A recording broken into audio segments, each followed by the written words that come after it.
de los dos planes de gobierno de los candidatos presidenciales. Como soy fundador y presidente ejecutivo del Instituto Acción, se desempeña como investigador principal en temas económicos, políticos y filosóficos desde una perspectiva liberal austríaca. Ha participado como miembro del directorio de diversas empresas privadas y gremios industriales. Es doctor en Ciencias Administrativas por el Estado de Barcelona, magíster en Investigación por el Estado de Barcelona, tiene una Executive MBA en UCA de Montreal y un MBA y Bachillerato de Economía en la St. Edward's University de Texas. Es profesor de Escuela Austríaca de Economía de la UPC. También es conferencista, comentarista en diversas revistas y medios electrónicos y columnista del diario El Correo sobre temas de actualidad política, económica, tanto en el ámbito local como extranjero. Actualmente sus intereses se enfocan en temas de crecimiento y desarrollo económico. Hoy nos va a hacer una exposición de los planes. Buenas tardes, mi nombre es Juan José Garrido. Antes de pasar al análisis que quisiera presentar esta tarde, tengo que dar algunos contextos. Como bien dijo Claudia, soy profesor de economía industrial, y entonces tengo una posición ideológica muy marcada, que es la de liberal clásico. Ahora, el liberalismo no es una corriente de análisis solo económico, sino cultural, político, social. Y dentro de mis intereses personales está, como dijo Claudia al final, todo lo que tiene que ver con el crecimiento y desarrollo económico, y el crecimiento y desarrollo económico hay muy poco que tiene que ver con lo austriaco. Digamos que es un análisis mucho más neoclásico para quienes no han estudiado la economía, si lo queremos ver desde un punto de vista de un continuo ideológico político, tiene que ver más con un análisis técnico, académico e ideológico. Entonces, lo que voy a hacer hoy es presentarles los dos planes de gobierno y vamos a recorrer al final y en el intermedio algunas variables que de alguna manera predicen crecimiento. Yo lo que no voy a hacer es decirles qué votar, evidentemente. Tampoco mi idea es insultarlos hacia uno de los dos candidatos. Lo que voy a hacer es desde mi percepción personal como economista y analista político, cuáles son los mayores riesgos que yo veo hacia el crecimiento en ambos casos. El análisis económico no es un análisis general, no voy a plantear una discusión desde el punto de vista de temas que tengan que ver con cualidades políticas que no estén determinando o no estén de alguna manera relacionadas al crecimiento económico. ¿Okay? Ideal sería para mí hacer esto rápido, pero no lo voy a poder hacer porque son muchas líneas de información y me gustaría sobre todo que ustedes vayan preparando preguntas que tengan que ver con la presentación. O sea, más que venir a decirles lo que pienso, me gustaría responder a preguntas que ustedes tengan en la cabeza. ¿Okay? Entonces, hay algunas líneas que están repletas de información que finalmente así son los planes de gobierno, suelen ser muy tediosos. Y entonces habrá algunas líneas que las pasaré un poco rápido y lo que puedo hacer es darle a Claudia el PowerPoint para que aquellos que quieran una copia y los que quieran analizarlo con detenimiento, pues entonces con tranquilidad puedan ir a su casa a leer si dice lo que yo digo que dice y cosas por el estilo, ¿no? A ver, entonces antes de pasar a los planes, quisiera hacer una explicación también de infraestructura, digamos. Este es el plan de Gana Perú del 2006, este es el plan de Gana Perú del 2011. ¿Okay? Ustedes verán los dos planes de Gordillo. Este es el plan de gobierno de Fujimori. ¿Okay? Entonces, cuando ustedes vean el análisis de un plan y vean el análisis del otro, no es que yo odie o quiera uno o otro, sino que con uno puedes divertirte, con otro puedes aburrirte. ¿Okay? No significa que uno sea bueno y uno sea malo porque tiene más parte. De hecho, una de las mejores tesis económicas tenía 6 partes. Entonces, tamaño no significa mejor, tampoco significa peor, qué tan esas medidas están alineadas con lo que predice o de alguna manera está relacionado a las variables que desarrollan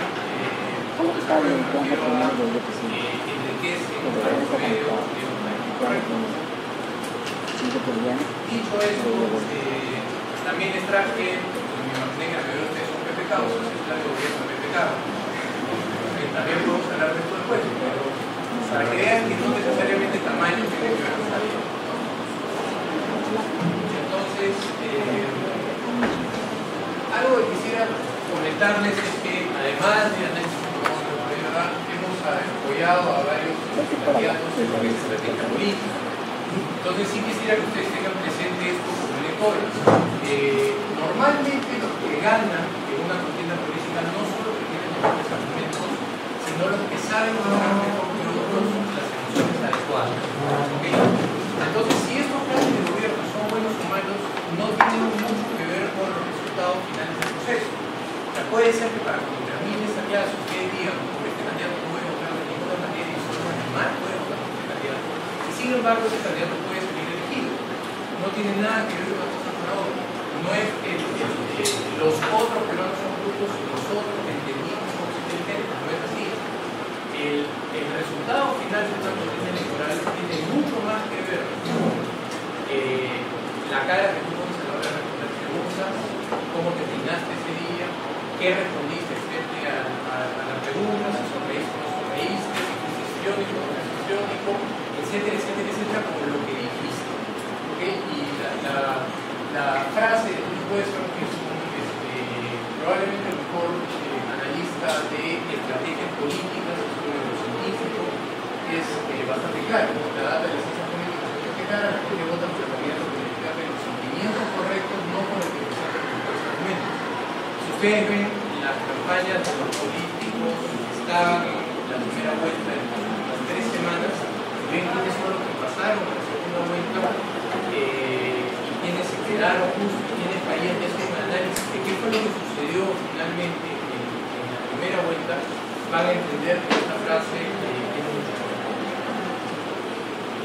En segundo lugar, tratar de entender por dónde vienen estos sentimientos. En la jerarquía de decisiones de votos, el elector tamiza las propuestas en 3 niveles. El primer nivel es el nivel de las emociones, del sentimiento. Hasta qué punto el candidato despierta o no despierta en ti los sentimientos adecuados. En el segundo nivel está lo normativo, es decir, los valores del candidato. ¿Cuáles son mis ideas de país? Quiero un país desarrollado en base a niños muy bien educados y que todos tengan acceso a salud. Acá no es un normativo, no me estás diciendo cómo lo vas a hacer, me estás diciendo qué quieres con el país. Y en tercer lugar, al final de la decisión está lo político, que si comparamos esto con los normativos, podría ser lo positivo. Ya no es lo que tú quieres como país, sino cómo lo vas a lograr.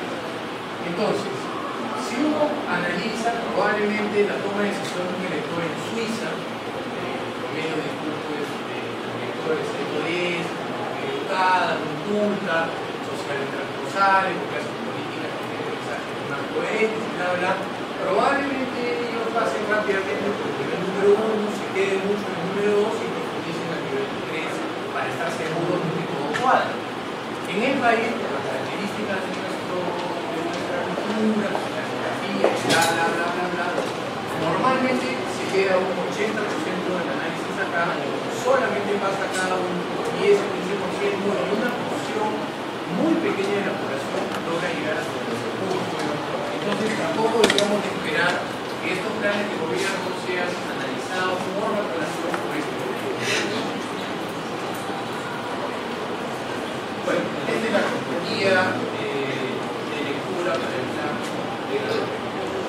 Básicamente, el plan de Gana Perú del 2011, que es este, es un copy-paste, ¿no? Un cortado pegado del 2016. Es casi textual en la mayoría de partes. No es que ellos han hecho un nuevo plan de gobierno. Sí se han preocupado por quitar algunas palabras incómodas, lo vamos a ver más adelante, pero la narrativa de este segundo trabajo es mucho más complejo intelectualmente hablando que de este trabajo. Se nota que acá la persona que le escribió es una persona mucho más ideologizada, tiene un marco teórico para lo que saben de economía estrictamente CEPAL 100%, que es un marco de desarrollo, bueno, termina siempre desarrollando, pero bueno, se llama el desarrollo económico, que está basado en una economía cerrada, que ven ciertas variables del crecimiento como macroeconómicas, entonces ahí, a partir de ahí es el Estado que puede de alguna manera articular la economía como ellos desean y logran los outcomes que ellos predicen supuestamente de un ejercicio de ingeniería social. Ese acá no era tan así, este acá era un poco más normativo, ¿se acuerdan del color normativo? Y este es un poco más positivo. ¿Okay? Ahora, esencial para entender el plan de gobierno de Gana Perú es leer en la primera página de trabajo, la primera frase. Dice los resultados, eso es lo que está acá a la izquierda, los resultados de las elecciones, bla, bla, bla, bla, dicen cerca del 80% de una encuesta no estaba de acuerdo con el modelo económico neoliberal. O sea, ellos parten el análisis de su propuesta política, o sea, cuando, igual que cualquier empresario, lo que sea, se sientan y dicen, yo cómo voy a atraer a clientes. Entonces tú partes con un análisis de la situación. Bueno, qué sé yo, voy a poner una fábrica de galletas y hago un análisis, ¿no? Hago focus groups, qué sé yo, y tengo como resultado que el 90% de los consumidores de galletas están disconformes con las galletas que se venden en el Perú. Sobrepesadas, duras, con mucho azúcar, cualquier cosa. Básicamente ellos hacen lo mismo. Parten por analizar que el 80% de la población peruana esté en contra del modelo económico neoliberal. Entonces, cuando uno agarra y se mete al estudio, que es del cual ellos se cuentan, es este estudio acá, realizado por apoyo en el mercado en septiembre de 2010. Y efectivamente, en el país más 31, el 80% de la población no está de acuerdo con el modelo. Que se continúe con el modelo como está, 13%, que se hagan cambios al modelo, no debe haber 49, que se hagan cambios radicales, 31. El problema es que no nos dicen cuáles son los cambios que ellos quieren hacer. Entonces, el nacionalista dice el 80% no está de acuerdo, que es correcto, el 80% no está de acuerdo. Cuando uno entra a ver en qué no está de acuerdo, las preguntas son, o mejor dicho, las respuestas son, que se mejoren los servicios de educación, 17%.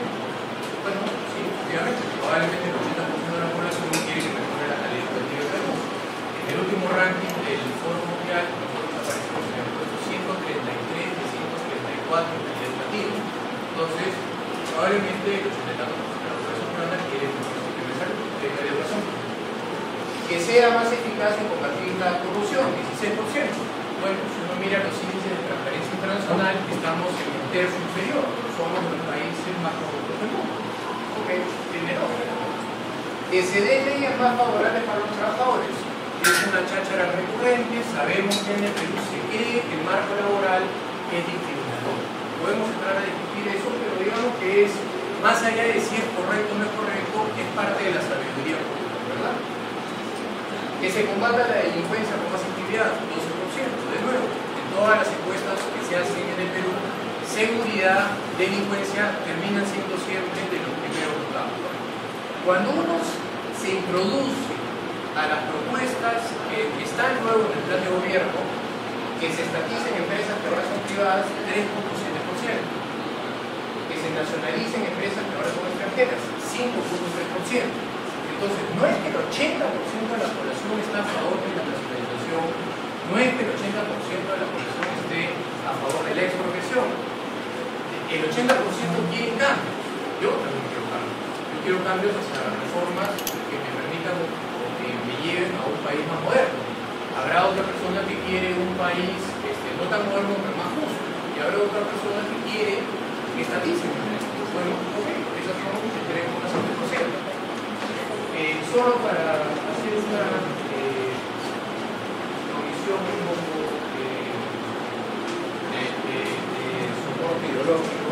En el Perú Éxodo del día de hoy tenemos una encuesta interesante más allá de la parte política, y en la pregunta inferior de la página 2 dice ¿qué sería lo más conveniente para el Perú? Una economía de libre mercado como Estados Unidos, gobierno controlada por el Estado como Venezuela o Cuba. Pregunta que puede tener muchos sexos ideológicos, pero bueno, 75,5 está a favor del libre mercado. Es como entonces, si yo agarrar esta pregunta y dijera, acá 75% de los peruanos creen en una economía de libre mercado y propusiera mañana un plan austriaco de desarrollo económico, ¿no? Bueno, eso es un poco lo que se ha hecho en este caso. Ahora, vamos a hablar un poquitito de dos marcos teóricos, ¿ok? Por marco teórico me refiero a cómo ven ellos el Perú, cuál es el diagnóstico que ellos hacen sobre el Perú. En primer lugar, ellos hacen un diagnóstico de la democracia. Para ellos la democracia es textualmente precaria. ¿Qué significa democracia precaria? Ellos consideran que existen poderes fácticos, es decir, poderes que no han sido elegidos, y también de alguna manera lo dicen ahí en la segunda parte, que nadie elige, que nadie controle, que nadie fiscaliza, que son los que de alguna manera han cooptado el poder económico y político del Perú.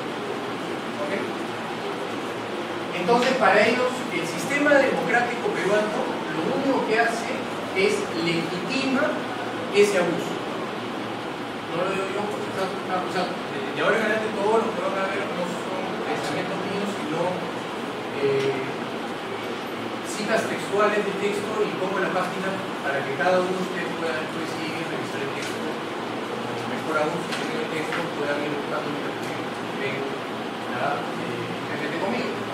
Entonces, en la página 3 ellos hablan de una democracia precaria, en la página 20 hablan de la pérdida de legitimidad y credibilidad por parte de las instituciones democráticas en el Perú, y en la página 21 hablan de que la democracia lo que está legitimando este proceso que es, en la mente de ellos, injusto, es un modelo desigual, equitativo, que está aumentando la pobreza, etcétera, etcétera. Entonces, en resumen es básicamente que los poderes fácticos cooptan la democracia, la cual es precaria, que hemos visto, no hay credibilidad y la democracia solo legitima este sistema de opresión, si lo quieren ver de alguna manera. El marco teórico económico sigue un poco al marco teórico político.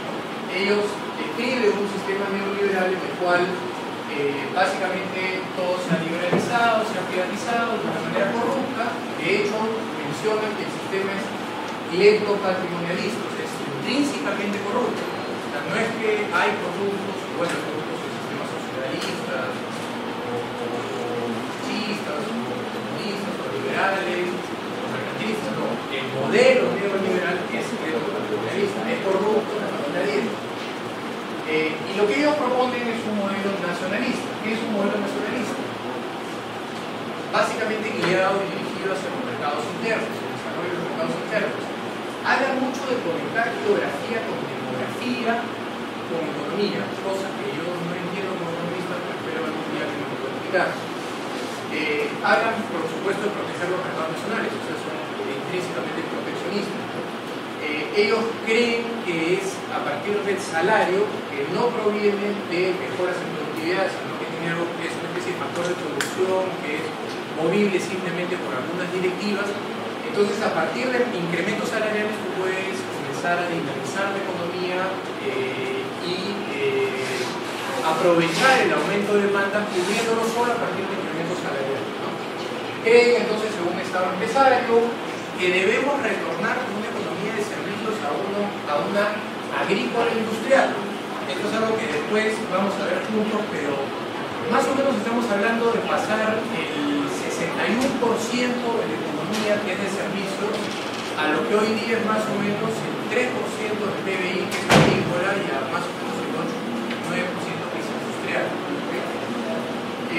Una reforma tributaria hacia una más progresiva aún, habría que añadir. Los recursos nacionales deben estar en manos del Estado. Hablan del bloque regional y yo tendría mucho miedo de que se refieran al bloque regional del poder chavista, pero en todo caso no dicen de poder, lo cual lo dejo ahí en duda, ¿no?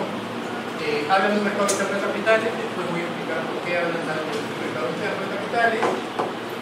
Ponen la propiedad privada como un sentido de armonía social, vayan por ahí empezando a parar orejas. El bien común es un compromiso nacional, no tengo idea qué significa eso, lo que sí sé es que eso funciona bien en Cuba, y subordina los intereses individuales a los de la patria. Y bueno, claro, la inversión nacional sobre el extranjero. Muy bien, entonces, mucho se ha dicho que la gran transformación está en discusión en el sentido de que, bueno, a ver, este es un plan de gobierno, es modificable, los cambios que nosotros proponemos no son cambios radicales, son cambios progresivos. Eso lo hemos escuchado bastante a través de los medios, ¿verdad? Bueno, entonces me gustaría con ustedes leer qué tan agresivo es el compromiso y qué tan dispuestos están ellos a hacerlo de manera gradual o radical. Entonces, en la página 6, ellos hablan de la situación y dicen que esto tiene que cambiar. Es una tarea que nos compromete a todos los peruanos, no se puede continuar, necesitamos un cambio radical en la página 10, en la 11 y en la 13. Hay que cambiar este modelo tiene que cambiar radicalmente. En otras palabras, no es que esto es algo discutible, conversable. Los nacionalistas creen, y lo creen alrededor de todo el libro, que ellos están en la obligación moral de hacer estos cambios. ¿Okay? No es algo discutible y sobre todo no es algo gradual, es algo que tiene que hacer de manera radical. ¿Por qué? Porque justamente el anterior modelo, o sea, el modelo que de alguna manera está con nosotros el día de hoy, es un modelo que es intrínsecamente corrupto, que está cooptado por los poderes, o sea, sigue la misma retórica desde la parte de la ley. Muchos se han cuestionado también lo de la palabra nacionalizar o nacionalizar. En el plan de gobierno del 2006, en la página 65, el primer párrafo, que es este que está acá arriba, no sé si lo pueden leer todos. ¿Sí? ¿Se lee? Bueno, dice textualmente: la energía, los hidrocarburos, el gas, la electricidad, los servicios esenciales, el agua, el saneamiento, el espacio aéreo comercial y los puertos serán actividades estratégicas, acuérdense de esa frase, por favor, actividades estratégicas, puestas al servicio del desarrollo de la nación y de los peruanos. Punto. Dice, habiendo seguido, en este sentido estricto decimos que serán nacionalizados. ¿Okay? Ahora, en la gran transformación del 2011, en la página 83, hay una frase que dice exactamente lo mismo. ¿No? Dice, la energía eléctrica, los hidrocarburos, el gas, los servicios esenciales, el agua, el saneamiento, el espacio comercial y los puertos serán actividades estratégicas puestas al servicio del desarrollo de la nación y de los peruanos. Y no hay más. Se han deliberadamente extraído la parte donde dice, en este sentido estricto decimos que será nacionalizado. Entonces una persona de buena fe puede decir, ajá, significa que ya no van a nacionalizar, ¿verdad? A ver, ¿dice nacionalizar en alguna parte del texto a continuación? Bueno, sí, en la página 79 dice nacionalización de las actividades estratégicas. Después veremos qué son las actividades estratégicas. Lo importante es la palabra nacionalización. Efectivamente, solo lo dicen una vez. Nosotros nos quedamos pensando, pero ellos tienen un compromiso de cambio. Cuando comenzamos a analizar el plan, encontramos que lo que ellos han hecho es cambiar la palabra nacionalización por la palabra recuperación. Recuperaremos, recuperarán, se recuperarán. Entonces, ¿quiénes recuperaremos los recursos nacionales? En la página 8 se recuperará el carácter público de los medios masivos de comunicación en la página 57, en la página 63, en la página 80, en la página 82, en la 75, en la 95 y en la 96. No es que no van a nacionalizar, sino que no van a recuperar. ¿Sabe lo que significa recuperar? Podría decir uno. Bueno, hay una frase específica que nos dice qué significa recuperar, que la vamos a leer más adelante, ¿no? Algo que me llamó la atención es que hace solo 10 días en Bolivia están nacionalizando ahorita las minas, y en Bolivia estamos usando la palabra recuperar. Esta es una noticia del 14 de abril del 2011. El gobierno boliviano evalúa recuperar solo minas que eran estatales. Esto va a ser en San Antonio. O sea, yo creo que esto es un discurso que está comenzando a funcionar de manera concertada. Ahora, ¿qué son actividades estratégicas? Porque ustedes pueden decir, bueno, están hablando de nacionalizar estas actividades estratégicas, es un estudio un poco técnico, un poco difuso. ¿Qué significan actividades estratégicas? Bueno, hablan de la nacionalización de las actividades estratégicas y mencionan las telecomunicaciones, la energía eléctrica, los hidrocarburos, el gas, los servicios esenciales esenciales: agua, saneamiento, espacio comercial, puertos, recursos naturales, actividades estratégicas, industria energética, aeropuertos, y de ahí pasan a lo que va a ser o quieren que se convierta en el Estado empresario. En 1963, cuando asume el gobierno de la OPE, su primer gobierno, el Estado empresario tenía alrededor de 26 empresas en propiedad. Cuando sale Alan García en 1990 y que tenga más de 30 años de estatismo, básicamente el Estado tenía alrededor de 226 empresas. Entonces, eso es lo que significa un Estado empresario. Un Estado que lo que está es fungiendo dentro de diversos sectores económicos en la actividad empresarial como un propietario o administrador de estas propiedades. Ellos apuestan a un Estado empresario.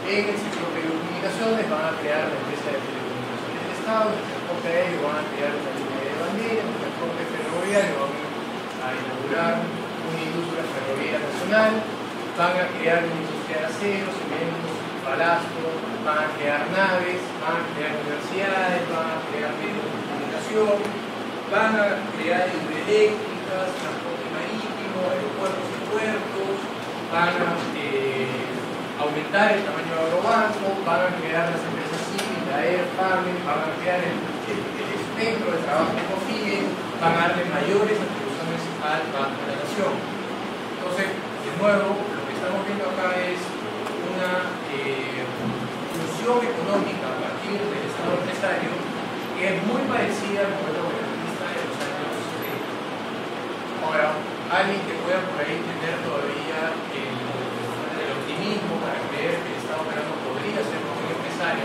solo quisiera darles una data para que tengan de anécdota. El Estado empresario peruano entre el 70 y el 2006 obtuvo pérdidas en 25 de los 36 años. Muy eficiente no fue. Y la suma de las pérdidas sumaron en valores netos 11.534 millones, pero en valores traídos a valor presente 47.689 millones de dólares. Hoy día el Perú podría tener 7 carreteras panamericanas y vuelta doble vía, podría haber cerrado la brecha de infraestructura con Chile y podría haber comenzado a cerrar la brecha de calidad institucional con otros países, o podríamos ser dueños de la zona incorporación con eso tal. Entonces, algo que es importante tener presente es que el dinero tiene costos de oportunidad. ¿Okay? Entonces, no es que bacán, vamos a jugar al Estado empresario, sino que es el plata que sale no de los bolsillos del Estado, sino de los bolsillos de los peruanos. Entonces, en ese ejercicio de empresariado de 16 años, nosotros, los colegas, vecinos, amigos cercanos, perdimos en conjunto casi 50.000 emprendedores, que es más o menos un tercio de lo que veía actual. Ahora, básicamente, ¿cómo pretenden financiar todo esto? Nuevos impuestos. Ellos creen que se puede subir la carga tributaria sin que ello afecte no solo la recaudación, sino que sin que ello afecte la actividad empresarial, que es finalmente lo que se va a afectar con los impuestos. Entonces, quieren subir el impuesto a la distribución de utilidades materiales de 4.1 a 5, incluido subir el impuesto a la renta a 35%. Van a incrementar el impuesto al patrimonio, van a crear un nuevo impuesto a la herencia, o sea, si alguno de ustedes tiene el lamentable hecho de que muere un familiar antes que reciban lo que iban a recibir el Estado de la Promoción de la Oficina. Hay un nuevo impuesto regional a las planillas, algo que hemos estado averiguando de dónde sale esto. Parece que estamos innovando en la creación de impuestos, es una buena noticia, estamos cada día más creativos. El problema es que no tenemos idea a qué se refiere, pero bueno. Van a fomentar que las municipalidades apliquen un impuesto de cargo directo de ley en base a la descentralización, cosa que tampoco tenemos idea de qué significa, pero hay otro impuesto más que dice por ahí. Quieren ampliar la base tributaria a partir de impuestos vehiculares y de manera concertada un impuesto a los vehículos con más de 2 años de antigüedad, que ahorita creo que solo pagan los que tienen los autos nuevos, es un impuesto vehicular. Les van a concertar con los que tienen autos más allá de los 3 años. Van a poner, por supuesto, el impuesto a las ganancias extraordinarias. Ahora, algunos de ustedes dirán, bueno, pero se supone que los empresarios tienen que andar lo más que puedan. ¿Qué significa esto de sobreganancias?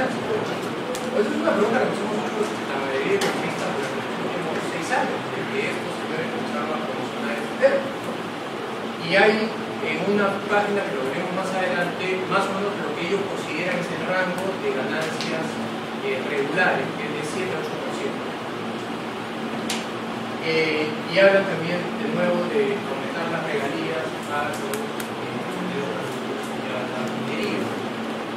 Ahora, otra parte que creo podría ser importante que ustedes tengan presente es la creación de lo que los norteamericanos llaman red tape, que no es otra cosa que sobre regulación empresarial y algunas otras cosas que atentan contra la parte microeconómica. Los nacionalistas están convencidos, como dice Manuel de un libro, que la economía, más que algo microeconómico, o sea, de cada uno de nosotros, emprendiendo algún tipo de negocio, ahorrando, invirtiendo y de alguna manera reestructurando permanentemente nuestro ratio de ahorros, inversión y consumo, ellos creen que la economía se maneja siempre o casi siempre, o en mayor medida, desde un punto de vista macroeconómico. Entonces, que las decisiones que nosotros tomamos tienen que ver con las decisiones que ellos crean. Cuánto debe costar la plata en términos de otras monedas, tipo de cambio, o cuánto de la economía debe estar invertida en soles y cuánto en dólares, o cuál debe ser la inflación y cuál debe ser entonces la tasa de interés del Banco Central. Ellos creen que a partir de esas cosas nosotros decidimos comprar leche, agua, pan, universidades. Entonces, alrededor de casi todo el texto, lo que sí hay es una clara intención de regular. ¿Regular qué cosas? Bueno, crear nuevas competencias y funciones a los colegios profesionales. ¿Qué significa eso? Que tú quieres el día de mañana empezar un negocio y tienes que contratar a un economista que está colegiado, para crear los costos financieros, y tiene que un arquitecto que está colegiado, obligatoriamente una firma de la oficina, y un abogado que tiene que firmar esto, y etcétera, etcétera, etcétera, que es algo que ocurre normalmente en países hiperregulados como Europa, casi toda América Latina, ¿no? Formulaciones de legislaciones que implican que todo emprendimiento empresarial debe realizarse a través de cualquiera de las modalidades de personas jurídicas que prevea el ordenamiento jurídico. Yo no estoy muy convencido si los señores saben que el 75% de la P es informal, ¿no? Entonces ese 75% estaría al día siguiente de manera ilegal si existiera un orden jurídico como este. El salario mínimo va a ser fijado en instancias de diálogo y concertación social. Además de la concertación definimos cómo hacer el salario mínimo. Bueno, esto es una mala noticia para ustedes, ya no tanto para mí, porque no soy tan joven, pero piensa que eliminar los denominados problemas de formación laboral jurídica son básicamente una de las pocas razones por las cuales empresas apuestan a contratar personas que todavía no tienen la experiencia que ellos necesitan, pero que las pueden ir formando conforme va avanzando. Ellos hablan de crear una nueva formación laboral juvenil, pero que tiene todos los costos laborales. Los que tengan 2 o 3 se darán cuenta rápidamente que si el empresario tiene que pagar el costo total de un trabajador, mejor va a ser un trabajo que tenga experiencia y alta productividad que un chico que recién nació en la universidad o que todavía está atendiendo en la universidad y por lo tanto de baja experiencia y probablemente más baja productividad. Piensan eliminar el uso de los servicios. Esta es una propuesta que es muy popular, porque causa un interés al líder proponer también la eliminación de los servicios. El problema de la eliminación de los servicios, más allá de si nos gusta o no nos gusta, que se entiende lo mismo, es que de alguna manera la baja del desempleo que existe en Perú tiene que ver con esto. En España hoy día 4 millones de parados. Cuando hablo de 4 millones de parados, hablo de 4 millones de parados que no hacen nada. Bueno, no existen los servicios. Entonces en Perú existen los servicios, no es la mejor formación laboral o el mejor marco laboral, porque no tiene efectivamente algunos beneficios laborales, pero están trabajando. O sea, las personas inician este sistema para contratar y laboral. La PEA peruana tiene más o menos 11 millones y medio de personas, de las cuales están desempleadas más o menos 400.000. Entonces la tasa de desempleo real es bastante baja y tiene que ver con este sistema, más allá de nuevo gusto, pareja laboralmente atractiva o no atractiva. Políticas de competencia y regulación de mercados, vaya a saber qué significa eso, y hablan de todo el conjunto de estándares laborales. Ellos sí tienen previsto hacer una mejor dicho, aumentar la actividad laboral a una legislación laboral que decía no se permitía. Lo único que nosotros no tenemos hoy día en la década de los 70 es básicamente la estabilidad laboral absoluta, que está más o menos enfrascada en un fallo del Tribunal Constitucional a partir de un juicio que tuvo Telefónica entre un trabajador. Entonces, hasta eso diría que fondo de pensión, para cuando ustedes quieran retirar. De esto se ha hablado mucho en la prensa últimamente, ¿verdad? Ellos dicen que no van a tomar los fondos de pensión y yo les creo. No. Hay varias formas de tocar el fondo de pensión. O sea, en los años 80 el Estado se tiraba literalmente la plata. Simplemente agarraba la plata del fondo y lo usaba.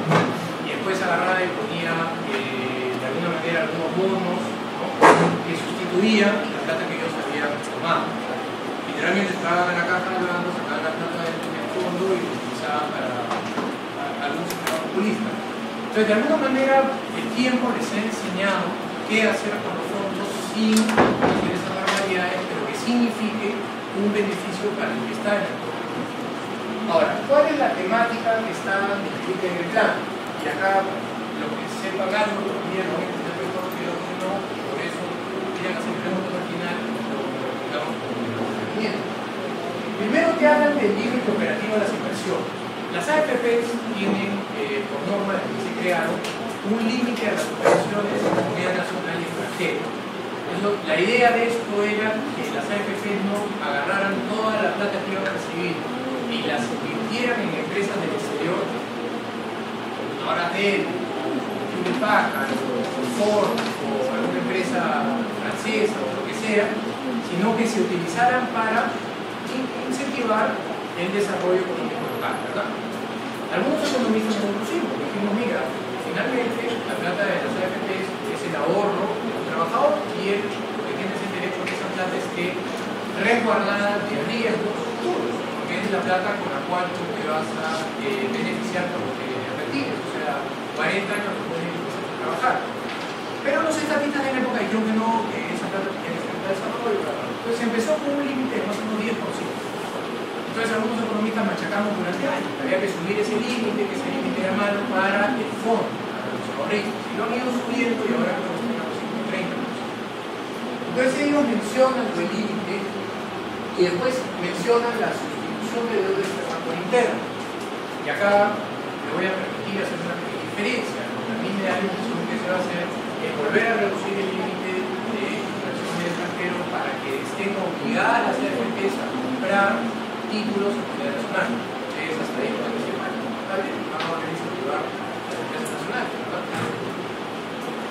Luego hablan de la expansión del mercado de deuda pública intervenciones, con lo cual, si lo que están diciendo es, lo que vamos a hacer es simultáneamente emitir un montón de bonos a soles. Como las AFPs están obligadas a comprar bonos a soles, tienen un comprador monosólico, para que se llama. Y de ahí comienzan a decirte qué van a hacer.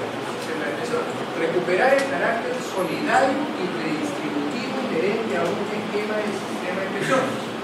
Para muchas personas, con las cuales yo discuto todos los días, clásicos, social cristianos, que están de acuerdo con el carácter solidario.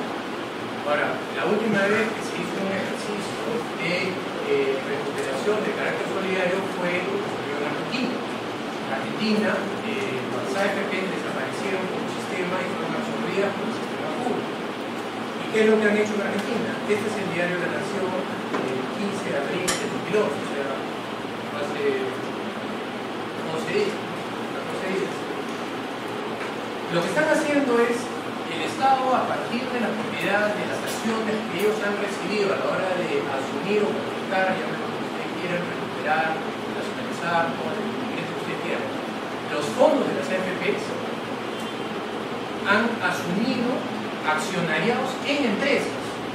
En el Perú, las AFPs son inversionistas de crédito, bancos, Cemento Lima, Mayo, probablemente lo que debería ser un 40-45% del PBI peruano. Y lo que hacen es entonces, a la hora de apropiar los fondos, no solo se apropian de los fondos, porque los fondos ya no son públicos, no son de carácter solidario, con eso comienzan a financiar el sistema público de atención a la defensa personal a partir de ahí, sino además tienen a un director metido en cada una de esas empresas, con lo cual comienzan a saber del manejo interno de esas empresas, cuánto tienen utilidades, cuántos trabajadores tienen al año, qué tipo de decisiones toman que tengan que ver con el Estado, qué tipo de cosas los hacen más eficientes, menos eficientes, etcétera, etcétera, etcétera, etcétera. Información que por supuesto no es despreciable para el estadista. Lo que están haciendo ahorita las empresas en Argentina, para que ustedes se imaginen cuál es el futuro de ese tipo de prácticas, es que los empresarios de estas grandes empresas que están asociados al Estado ahora vía las AFPs, lo que están haciendo es sacando dividendos ex ante. O sea, están sacando la plata de la empresa antes de la tiene el Estado, lleve el Estado. Entonces están emitiendo dividendos que no se han creado todavía para poder sacar la plata. Y lo que yo me imagino es que va a haber una pugna entre el Estado por meter más accionistas a nombre del Estado, que es lo que denuncia la número 1, ¿no? O sea, las ANSES, la nueva asociación de AFP ya confiscada, intentó sin éxito ayer poner a 2 directivos en Bolivia. O sea, ellos lo que están tratando es de meter la mayor cantidad de directivos para que las empresas no, la parte privada de la empresa no pueda tomar decisiones privadas. Y los privados, en respuesta, lo que están haciendo es sacando la plata a través de dividendos, que todavía no se han creado. Imagínense ustedes hacia dónde van esas empresas.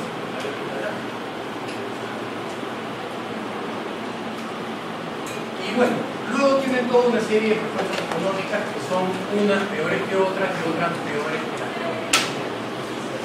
Quieren, por ejemplo, construir una planta de energía nuclear.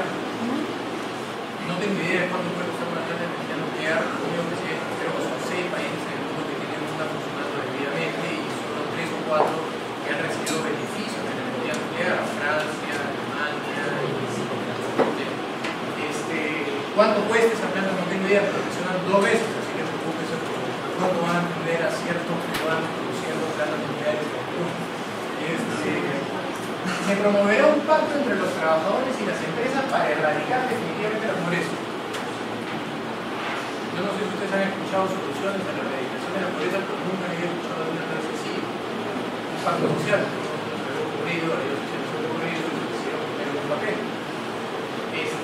Bueno, lo de NACO podría darles una explicación larga, pero básicamente ellos quieren comprar la hoja de coca total, toda la hoja de coca.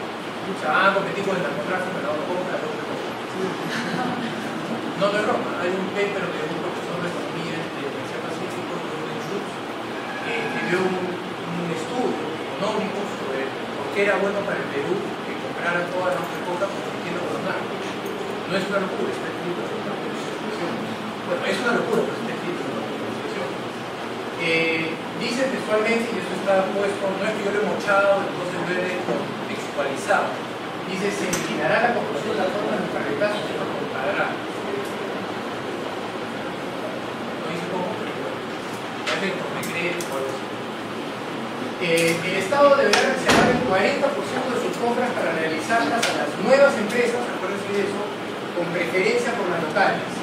Básicamente lo que se les ocurrido a ellos es crear una nueva forma societaria que se va a llamar la nueva empresa. Y la nueva empresa lo que se supone que va a hacer es brindar el marco jurídico para el informal. ¿Okay? Entonces, el que vende periódicos en una esquina, el chico que vende galletas, golosinas, el zapatero de la esquina, algunos otros servicios de 4 o 5 trabajadores, alguna actividad para el zapatos y el fondo, lo que sea, ellos les están creando una nueva forma de asociación económica.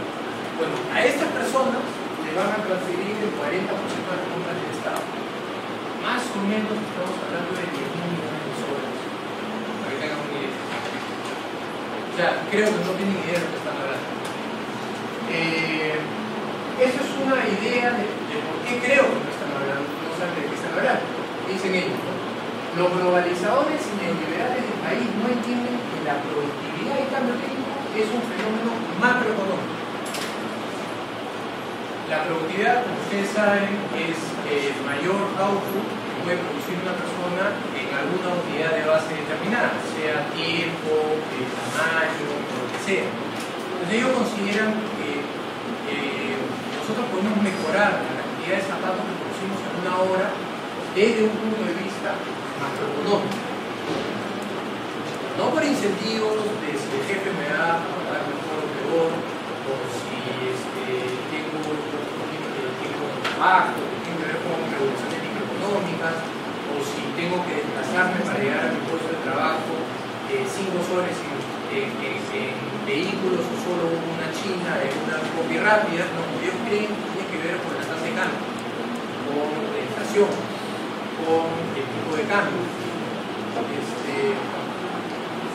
Hay que limitar el trabajo de energías, limitar alguna productividad. Bueno, esto es también parte por lo cual ellos parten por la solidez, porque el salario es un factor de demanda y no solo un factor de costo.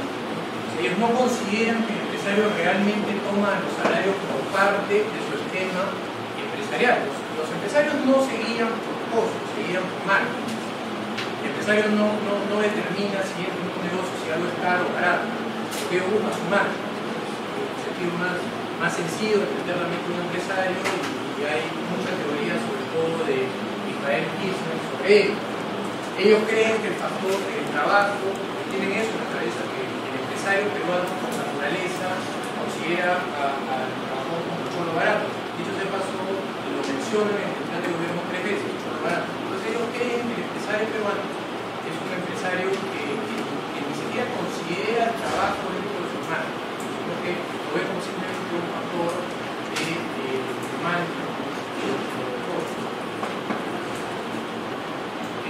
Bueno, ahí hay otra larga lista de barbaridades económicas que ustedes van a poder revisar hoy en día. Hablan de revisar todos los contratos de concesión, de controlar créditos, de artículo 12. Algo que yo no sé si ellos han revisado o no, ciertas informaciones que provee el medio, ellos dicen: propondremos una industrialización basada en el desarrollo de la agricultura. Si ustedes me encuentran un libro de desarrollo económico publicado en los últimos 30 años que diga eso, les invito a más a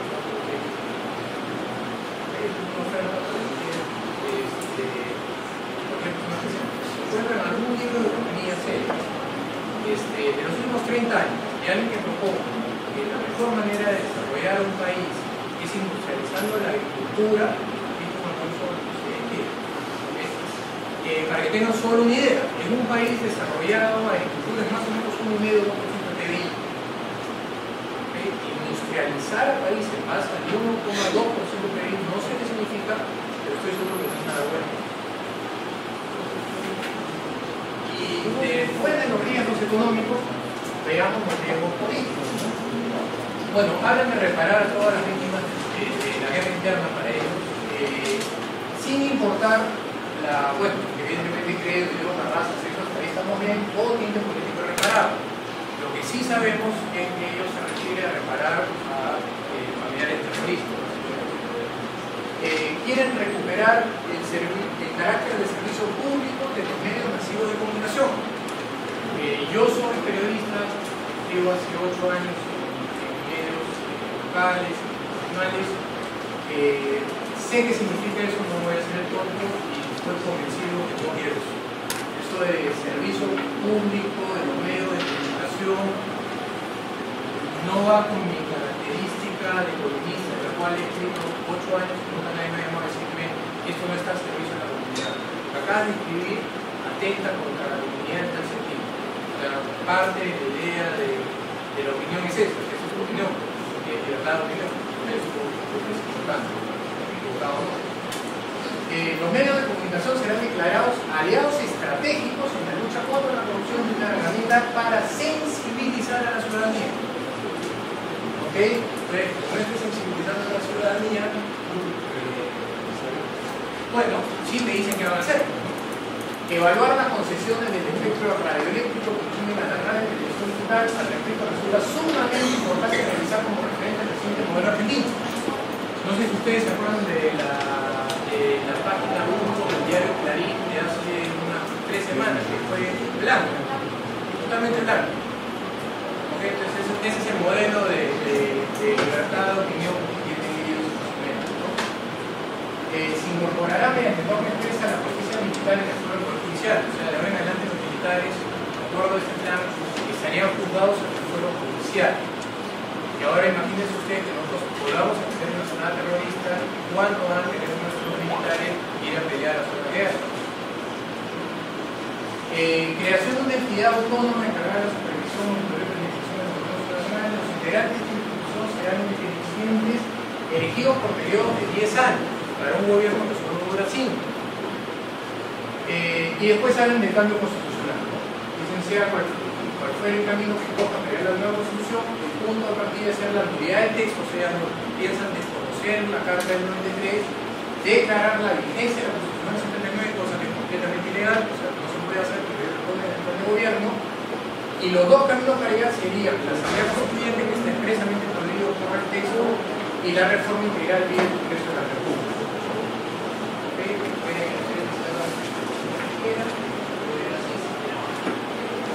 De ahí proponen otras cosas. Esto es algo que creo que debe parecer que es importante.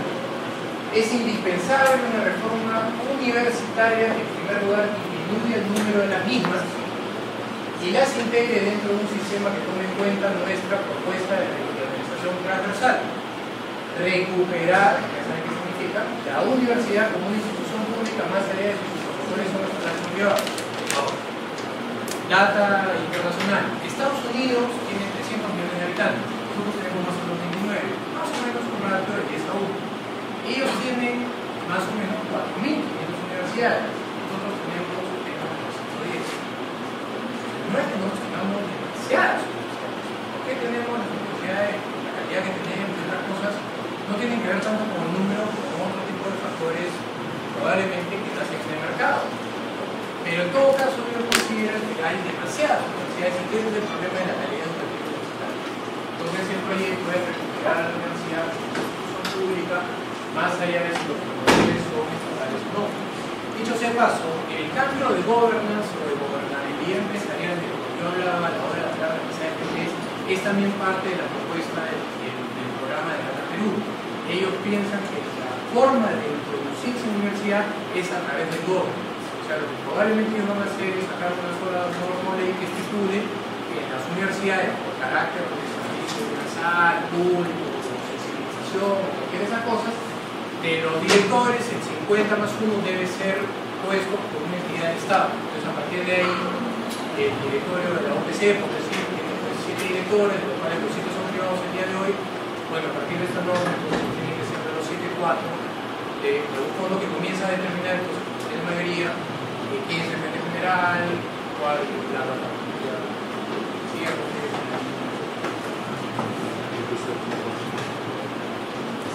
Bueno, eso es un poco el plan de Data Perú. Entonces, ahora les quiero presentar el plan de gobierno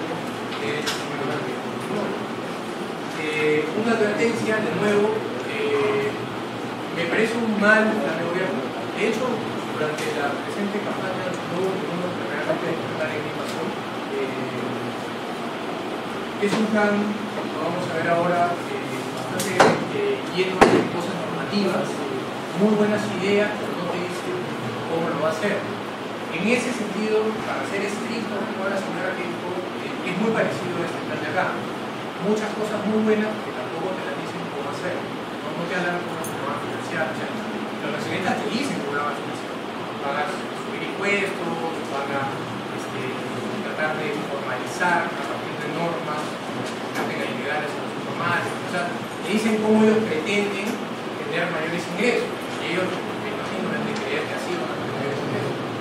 En el caso de Fuerza Social, te dan un montón de cosas normativas, pero no te describen un poco cómo lo hacen. A ver, ¿cuál es el marco teórico, económico y político del plan de gobierno de Fuerza 2011?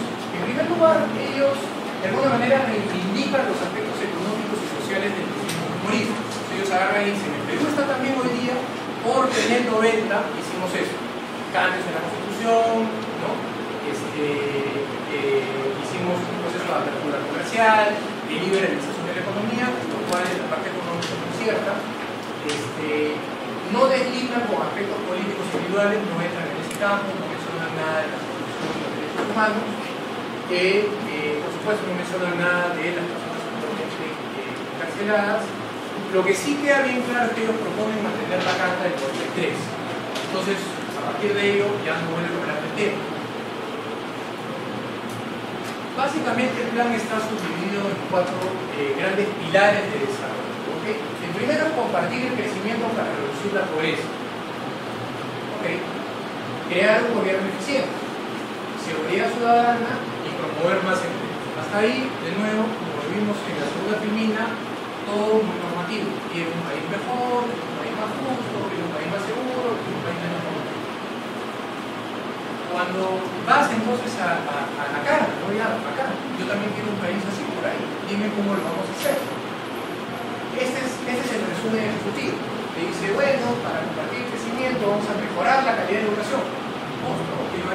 Vayamos a ver cómo mejoramos la calidad de educación. Lo vamos a ver en un momento. Entonces comienzan a tirar un montón de ideas sueltas que todas son muy buenas. Reducir la nutrición infantil, el acceso a la salud integral alcanzar a todos los peruanos, crear una red de protección sexual efectiva, viviendas seguras con vehículos de propiedad, reformar el sector público para que sea eficiente y los cuadros administrativos sean competentes y bien pagados, van a ser intolerantes con la corrupción, el país va a reforzar un plan de desarrollo, hay un proyecto energético, desarrollo sostenible, fortalecer instituciones, todo muy bacán. El problema es que tú profundizas en el programa y sigue lo mismo, ¿no? Vamos a crear programas sociales, programas de becas de estudio, porque dice cómo se van a financiar. Impulsaremos un ambicioso programa que permita que la telefonía rural llegue pues, a todos los peruanos sin internet. Suena amor, ¿cómo lo hacemos? El Ministerio de Salud va a reforzar su regulador, consolidar el seguro integral, bla, expansión de los aguas, o sea, es lo que en teoría de análisis de planes de gobierno, que hay en el gobierno europeo, llaman lista de supermercados. No sé si ustedes han visto la lista de supermercados de la AMA, pero es una larga lista de pollo, esto, es básicamente lo mismo. Entonces, si uno hace la lista de supermercados de ella, de él y probablemente de otros candidatos, lo que vas a encontrar son demasiados puntos en común. ¿Okay? Tal vez yo diría que el único plan de gobierno que difiere en la lista es este. Entonces, hablan de qué es lo que vamos a hacer para la vivienda, vamos a promover créditos de sector bancario, seguridad y corrupción. Tal vez en reforma del Estado es lo único en lo cual yo veo una luz de esperanza, ¿no? Ellos más o menos ahí sí tienen una idea de volver la tributación más fácil, unos arriba, simplificar la simplificación administrativa y la consolidación de una administración pública eficiente y bien administrada. Creo que como peruanos eso sí nos conviene. Si lo supieran hacer, no sé si lo saben hacer, y si lo van a hacer, que no sé si lo van a hacer, pero si hicieran eso sería bien bacán. Educación, bueno, no hablan de reformas importantes, o sea, creo que ellos hablan un poco más del ceteris paribus, no plantean una reforma real del sistema de salud. En infraestructura dan una larga lista de inversiones. Me hubiera encantado como economista saber de dónde va a salir la plata. Y otros hablan de promoción del turismo, del medio ambiente, del desarrollo energético y nada. Entonces, ¿tenemos tiempo todavía? ¿Sí? Ajá. Entonces, si les ha gustado esto y quisieran profundizar un poco entonces en una discusión de algo que yo planteo para ver si podemos a partir de ahí tener algún análisis de eso. A mí me gustaría presentarles un estudio que hicimos primero en el año 2006. En el año 2006 había 27 candidaturas y nosotros en el Instituto de Acción creamos un índice de calidad gubernamental. Nos ocurrió leer todos los planes de gobierno y todos los planes de gobierno organizarlos en una estructura de desarrollo. O sea, si yo fuera un desarrollador de software, por decir una cosa, y recibo 25 planes de cómo hacer un software, como desarrollador de software yo sé más o menos cómo se hace un software, entonces sé qué partes importantes tienen que haber en un plan de desarrollo. Entonces, eso es lo que hicimos. Bueno, al final nosotros somos planificadores centrales del desarrollo económico. ¿Qué es lo que tiene que haber en el plan de desarrollo económico? Bueno, apertura comercial, estabilidad macroeconómica, libertad política y calidad institucional. Si ustedes analizan la literatura sobre el crecimiento económico en los últimos 30 años, para no decir más, porque efectivamente hay algunos que están en los 70, norte, hay unos solo de o sea, hay diferentes economistas que comenzaron a hablar, pero hay muchísima literatura sobre el crecimiento económico que concuerda en ciertos parámetros básicos y muy pocos economistas salen de los parámetros. En todo caso, ninguno serio. Los que no están de acuerdo con una parte monetaria sí lo están en la parte de apertura, los que no están en la parte de apertura lo están en la parte institucional, pero hay varios pilares que son puntos de encuentro entre los principales economistas de crecimiento del mundo, y son estos cuatro. Entonces, estos cuatro pilares se pueden poner en evidencia histórica en estos tres grandes gráficos. Este es el ranking de Doing Business, que básicamente lo que yo hablaba de red tape, o sea, regulación microeconómica. La relación es bastante directa. Aquellos países que tienen menor regulación tienen mayores ingresos. Los países que tienen más regulación tienen menores ingresos. Esto es respecto a la propiedad privada. ¿Okay?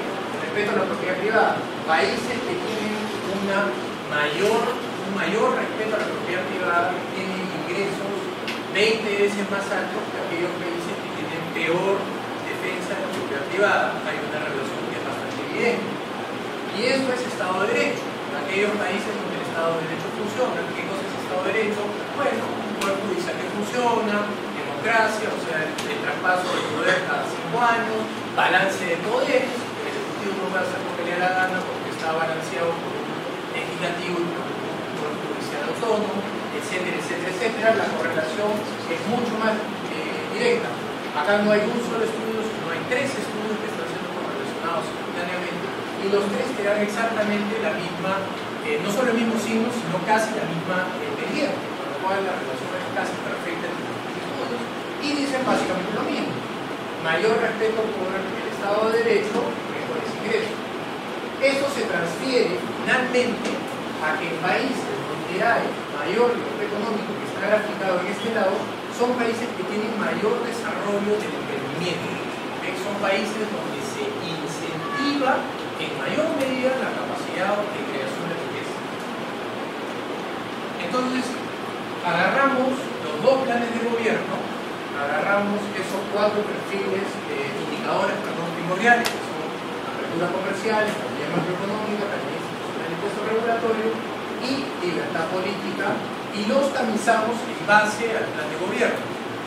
El número va de 1 a 5, siendo 1 un impacto muy deficiente, una economía represiva e inconsistente, y siendo 5 una economía Hong Kong, Singapur, Australia, una economía realmente libre, con instituciones sólidas y un marco jurídico estable y consistente, ¿no?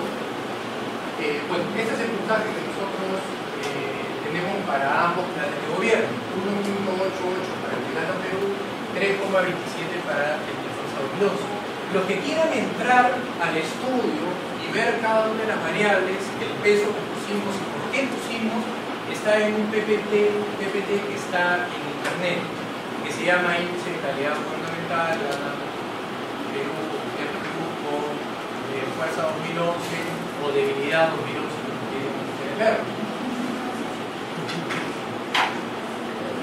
Ahora, este es un pequeño análisis del plan de gobierno de Perú después de haber hecho el índice de calidad gubernamental, o sea que es un análisis respecto a crecimiento económico.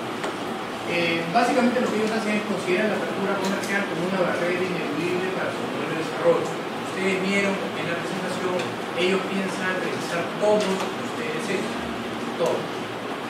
No los que son buenos o malos, sino todos. Se declaran compromisos fuertes con la estabilidad local, sin embargo, hay fuertes gastos implícitos que no están siendo de alguna manera explicados cómo se van a financiar. ellos hablan de aumentar la presión fiscal, tributaria, mejor dicho, a la minería. Cada vez que se les pregunta, ¿con qué vas a financiar Plan 65? ¿Con qué vas a financiar, perdón, la Pensión 65? ¿Con qué vas a financiar eso? ¿Con qué vas a financiar lo otro? La respuesta siempre es la misma. El Perú tiene mucha plata y la minería está ganando mucho dinero, ¿no? Bueno, cualquier persona que quiera hacer un análisis de la tributación minera con los competidores de Perú, y eso está ahorita en internet, hay un perfil de tributación, verán que en los rangos máximos y mínimos de tributación el Perú está por encima de todos sus competidores, y por mucho, no por poco, por mucho. Entonces yo dudo sinceramente que tú puedas subir la carga fiscal de las mineras y que eso no se tire abajo por la recaudación. Buenas, yo soy profesor acá y bajo una perspectiva estrictamente fría he hecho un artículo reciente sobre el tema de la famosa sobreganancias mineras o el impuesto. No hay ningún secreto que les descubra algunos detalles. Se repite en este tema de las sobreganancias mentiras flagrantes. Estaba yo hace 3 días en el centro de Lima y vi un taxi que decía que hoy día las empresas mineras que hacen muchas utilidades virtualmente no pagan impuestos. Esto se repite y merecería ser repetido si fuera cierto. Desdichadamente para esos señores y para ustedes, eso es falso. La recaudación minera en impuestos directos e indirectos excede el año pasado los 3.000 millones de dólares, más de la mitad de la recaudación del impuesto a la renta de tercera categoría y cerca del 20% de la recaudación que mueve todo el país. La presión tributaria minera en el Perú hoy día es 40% del PBI. Considerando la enorme escala de la minería informal, la minería está expuesta a un nivel de presión que hay que ser muy tonto para venir a invertir en el Perú o tomar alto riesgo. Como resultado de esto, la minería peruana no es boyante. Su crecimiento es cada vez menor, es negativo desde hace 2 años ya. A pesar de esto, de los 6.000 millones de dólares, no de los 20.000 que hablan con toda desvergüenza los defensores de este impuesto, de los 6.000 millones de dólares de utilidades netas, aproximadamente la inversión el año pasado fue el 70%. El grueso de esta plata se queda en esas regiones mineras y genera mayor producción. Un análisis sencillo de la relación, del posible impacto del impuesto a las sobreganancias, medido sobre su efecto sobre la inversión, muestra que hay un enorme efecto destructivo de la inversión privada si aplicamos un impuesto o una elevación de regalía. Es decir, se aplica el impuesto y al poco tiempo no va a recaudar, al poco tiempo, al espantar la inversión, va a contraer la producción y la recaudación y va a poner las cosas muy feas para cualquier gobierno que se cree este rollo. ¿Por qué son capaces de soltar tantas mentiras? Porque saben que nosotros, los ciudadanos peruanos, somos bastante pasivos, aceptamos todo y la gente menos educada que ustedes lo cree. Como resultado de esto, esta idea es una idea muy desafortunada y es una bomba. Lo planteé PPK, la planteé la Tigresa del Oriente, Hugo Yantumán. No importa quién lo haga, es que la idea es probadamente bastante mala. Eso es lo que quería compartir con ustedes. Mil disculpas por José por la interrupción. Bueno, lo que ha dicho Carlos es cierto. Últimamente la candidata de Fuerza 2011 también ha hablado a favor de las utilidades, del impuesto a las utilidades. A mí me da la impresión, por el grupo de gente que la rodea, que es un grupo con una visión de seguridad distinta a lo que rodea o de Guatemala, pero no correctamente a todo el grupo de periodistas que rodean a los candidatos, que eso es retórica política más que una realidad si llegan al gobierno. Pero en todo caso, lo que dice Carlos es cierto. Esta gráfica que viene de un texto que se llama Vigilancia de las Industrias Extractivas. O sea, no es hecho por un liberal. Reporte Perú 2010, o sea, del año pasado. Este es el cuadro de producción minera en valores. Y como ven, básicamente nosotros estamos igual hace 4 años. Entonces, no es cierto que la minería en el Perú sea la gallina de huevos de oro y estamos a la cantidad de gallos que cargamos a corral porque todo va a salir bacán. No es así.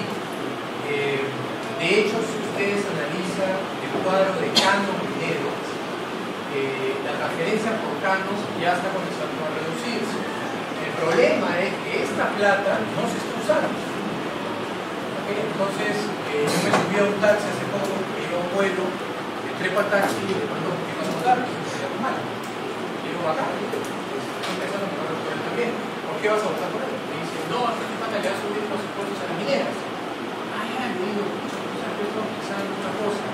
Y tenía datos que se estaban contando. Oye, mira, hay un caso acá que justo me un rato hoy día. Tú eres taxista, ¿no? Sí, ya. ¿Qué pasaría si tu taxi por algún motivo el kilómetro le cuesta ponte un sol y la transferencia le cuesta 50 centavos? ¿Tú crees que iría bien el tiempo? No, porque se veía eso, acá.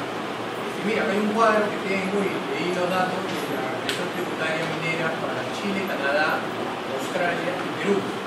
Estos tres son los principales países. Estados Unidos, Canadá, Chile y Australia son los principales países de Perú.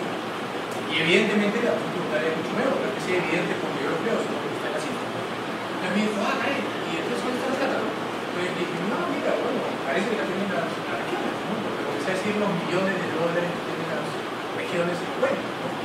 Bueno, el tipo quiso secuestrarme para ir a agarrar a unos cuantos presidentes regionales del pobre, pero le expliqué que tenía que hacer un incómodo viaje en el aeropuerto, pero hay mucha desinformación con respecto a lo que ha pasado con las remesas mineras.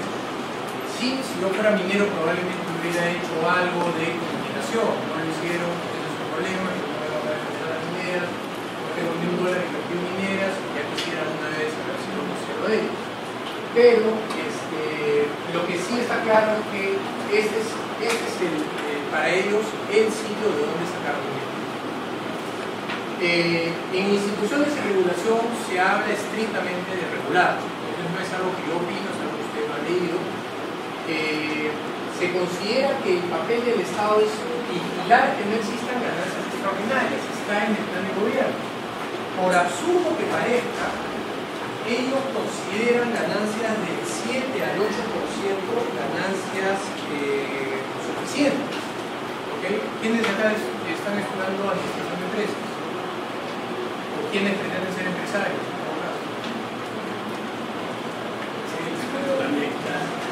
Bueno, ellos consideran que 7 al 8% son ingresos suficientes, ¿no? Y hablan a partir de 7 al 8% como ganancias que ya son extraordinarias. Mencionan que el papel del Estado es, el papel de la empresa, ellos consideran que una empresa debe cubrir los costos, básicamente. Cubrir los costos, tener un poco de plata para la reinversión y a partir de ahí, todo lo que es después de eso es una extracción que no debe de ser contra el consumidor. Bueno, que no otro lo busque. Ahora el análisis de plan de Fuerza 11. Bueno, como les dije, hay un fuerte énfasis en la implementación de programas sociales, pero no se plantea de manera coherente un programa que permita acelerar el crecimiento. El Perú ahorita está por una etapa electoral enfriándose rápidamente. Se han ido, desde que cierto candidato ocupó la cabeza, se han ido, mejor dicho, se han pulverizado 35.000 millones de dólares de la bolsa de valores de Lima. Entonces, eso es plata que hemos perdido todos los programas vía las AFPs. El problema es que la contraparte tampoco brinda un escenario de crecimiento y de desarrollo así inminente, ¿no? Lo que plantea es un país más social, para que parezca eso bueno, más justo, lo que ellos consideran más justo, pero no nos dicen ni cómo lo van a financiar, ni queda muy claro cómo eso va a ser para que el Perú mejore, o mejor dicho, mantenga sus tasas de crecimiento en el largo plazo. Y acá me voy a tomar solo 5 segundos de propaganda, esto ya tiene que ver con un rollo personal y tiene que ver con el gobierno. ¿Ok? Pero sí quisiera hacerles ver este cuadro. Esto es la historia del mundo de los últimos 200 años. Para quien crea que la pobreza es el sistema capitalista, la revolución industrial, no trae beneficios, por favor, guárdense este cuadro en la cabeza. Esta es la línea de pobreza en los últimos 200 años. La línea comienza a caer consecutivamente desde 1870, en la segunda revolución industrial. En Inglaterra, en 1875 la tasa de pobreza era más o menos 85%. Más o menos el 75% de los niños menores de 5 años morían de muerte prematura. ¿Okay? Eso es lo que ha ocurrido con los ingresos promedios a nivel mundial. Y esta es la curva de pobreza. Y esta es la curva de pobreza en términos de personas. Si ustedes analizan literatura de los principales economistas que estudian pobreza, Argelini, Flo, Valla, todos dicen exactamente lo mismo. Nunca hemos estado mejor que la pobreza. Sí, hay todavía muchas personas debajo de la línea, pero no es cierto que el modelo no nos está ayudando. El modelo nos está ayudando de alguna manera acelerada. ¿Qué es lo que ha pasado en Perú? Esta es la gráfica del Perú de pobreza y pobreza extrema. Desde el año 2001, el 54%, estamos esperando el 2010 el 31%. Entonces, no es cierto que el modelo no ha sacado a personas de la pobreza. De 54 a 31 significa más o menos 10 millones de peruanos. Entonces, no es poca cosa.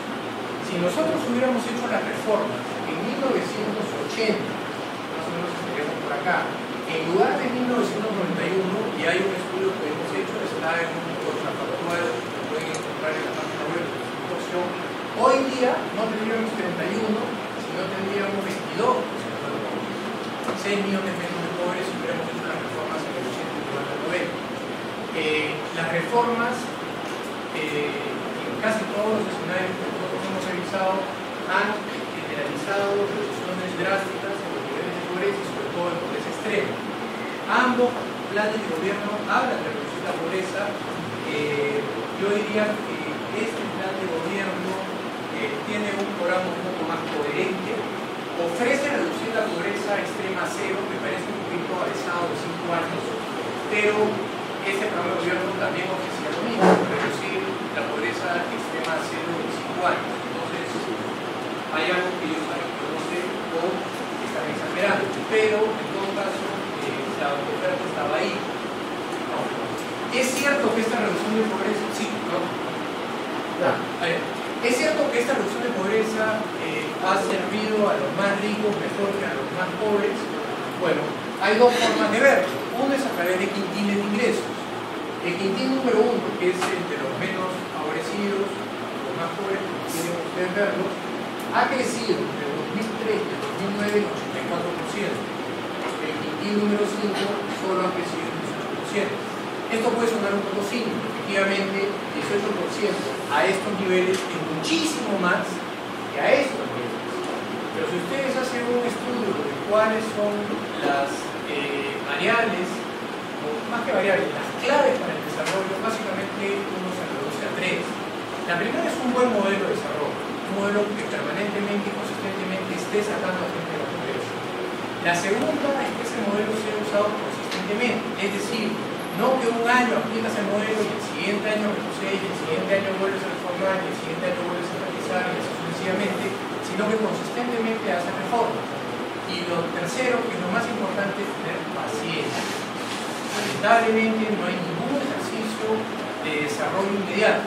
En 5 años pasaron de tener 50% de pobres a 1% de pobres. Es un ejercicio. Nunca ha ocurrido, probablemente no ocurrirá. El proceso de crecimiento es un proceso que es muy complejo, extremadamente complejo, que requiere consistencia, requiere responsabilidad, requiere madurez y requiere paciencia. En el Perú, la desigualdad, medida de otra manera a través del coeficiente Gini, se ha reducido de 2003 a 2009 de 0,54% a 0,48%. Ahora sí tengo una pregunta. Eso que ustedes ven a la luz de un análisis económico minucioso es muy malo. Lo que le alegra a Juan José, lamentablemente, es una desgracia. En todos los países, los cuadros de alto crecimiento se asocian siempre, después de 3 o 4 décadas, a desarrollo económico. No hay forma de desarrollarse si no hay alto crecimiento antes. Cuando alguien les dice que crecimiento o desarrollo, ese es un ignorante o adrede los está meciendo. Todo proceso de desarrollo es esencialmente un proceso de crecimiento muy alto. Y en una etapa de crecimiento muy alta no pasa lo que pasa en el Perú. En el Perú la desigualdad crece o se reduce, producto que nuestro modelo es un modelo mediocre de crecimiento con equidad. Y el crecimiento con equidad siempre es menos crecimiento y siempre es más pobreza. Y nos gusta todavía más crecimiento con equidad. Brasil, un país perdedor por naturaleza, es un ejemplo de modelo de crecimiento con equidad. Una Argentina en caída libre es un ejemplo de crecimiento con equidad. El ideal en nuestro país es que el crecimiento de aquellos que tienen ideas innovadoras, que crean corporaciones, que desarrollan tecnologías nuevas, el crecimiento de ese primer quintil sea muchísimo más alto. Todos los países desarrollados que pasaron de pobres a ricos tuvieron una etapa en que al principio los que estaban arriba se dispararon. En el Perú no deja que esto pase. Por eso es que somos tan frágiles. Y gran parte de nuestro crecimiento en los últimos años es puro precio internacional. No sé qué le parece, profesor Garrido, este comentario.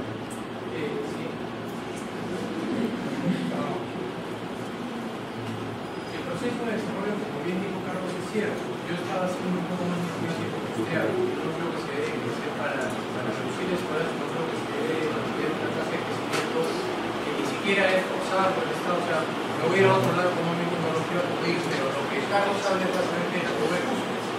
Es una tabla que describe cómo a mayores tasas de crecimiento hay una curva invertida donde al comienzo hay una mayor desigualdad.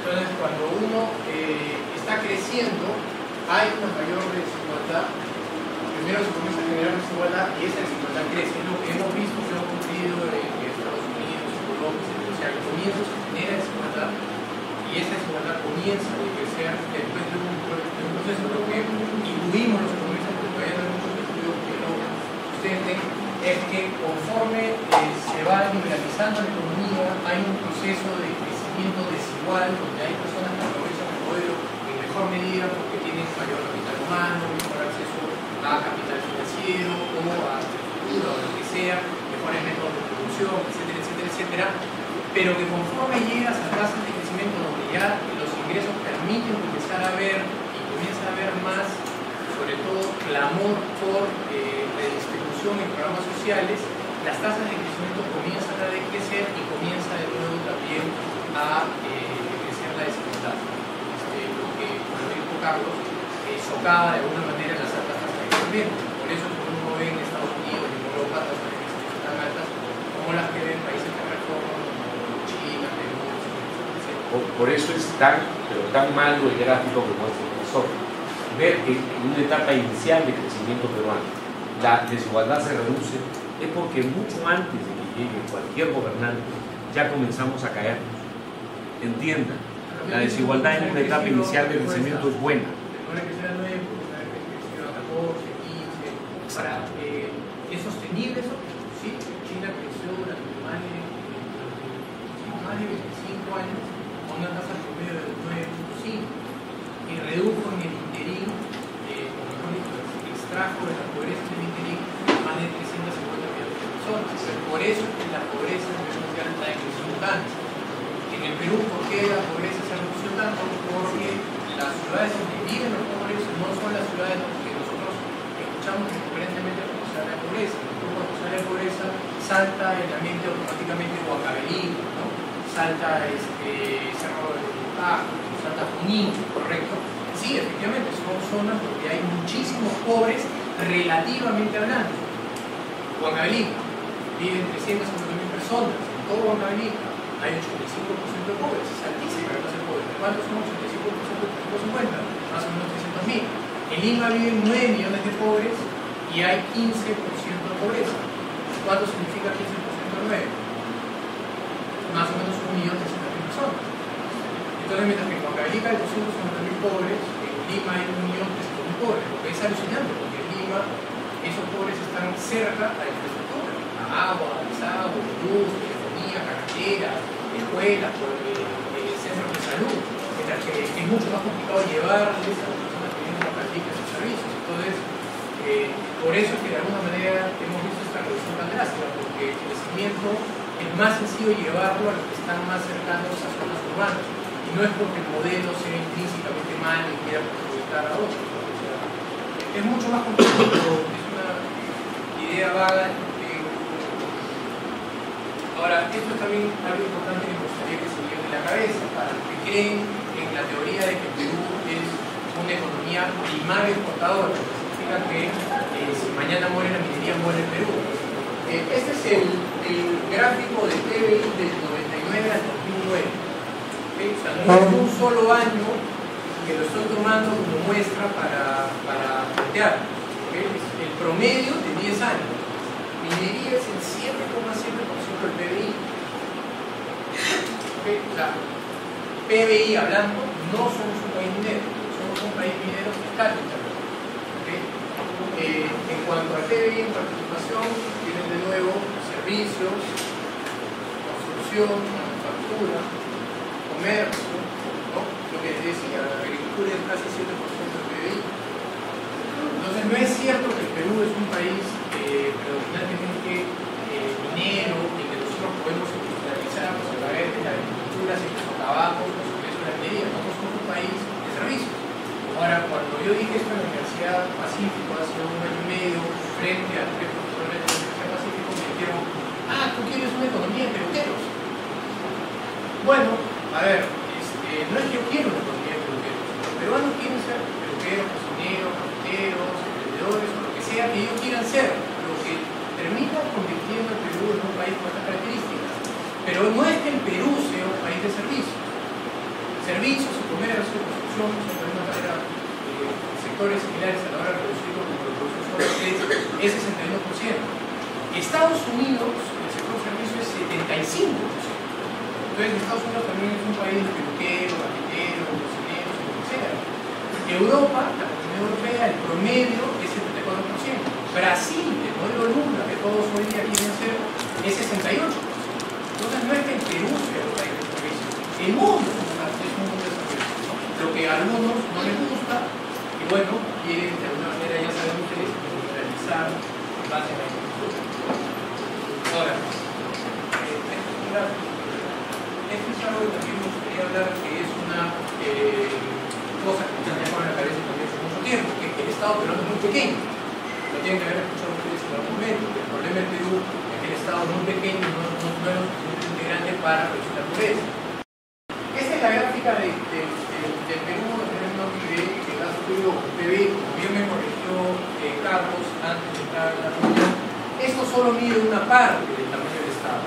Si agarras a todo el Estado de 22 pasas a 30%. ¿Okay? Ahora, para muchos estatistas ese es el problema, que el Estado pero es muy pequeño. En esta gráfica lo que ustedes van a ver son tamaños de Estado comparados con PBI, ¿okay? Más allá del año.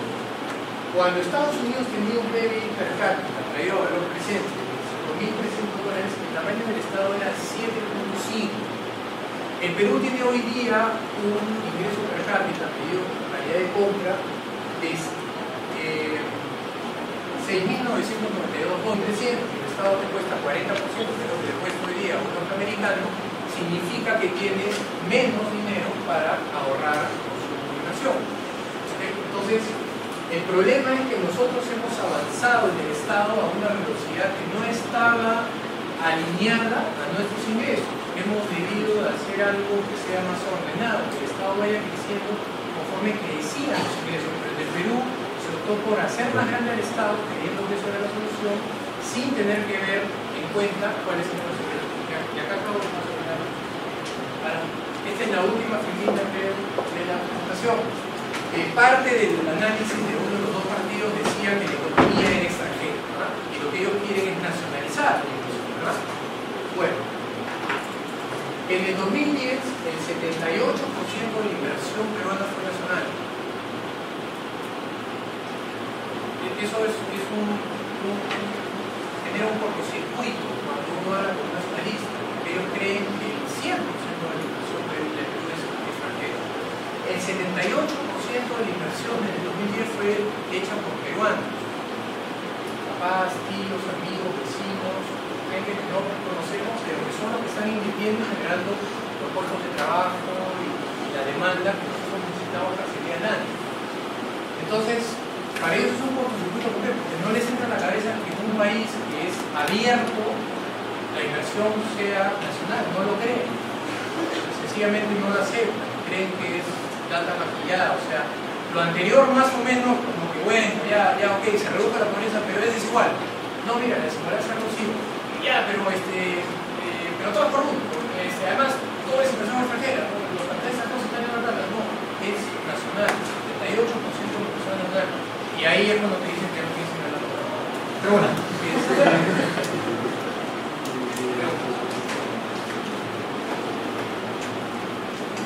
sí.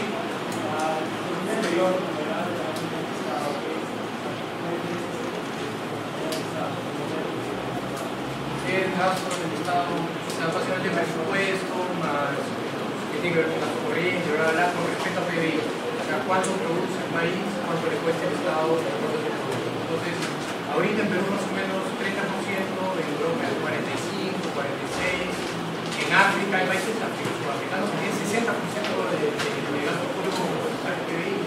En Cuba, hasta hace 5 años, el 85% de la pega era estatal. Vamos a comparar la calidad de vida de Perú con Cubano.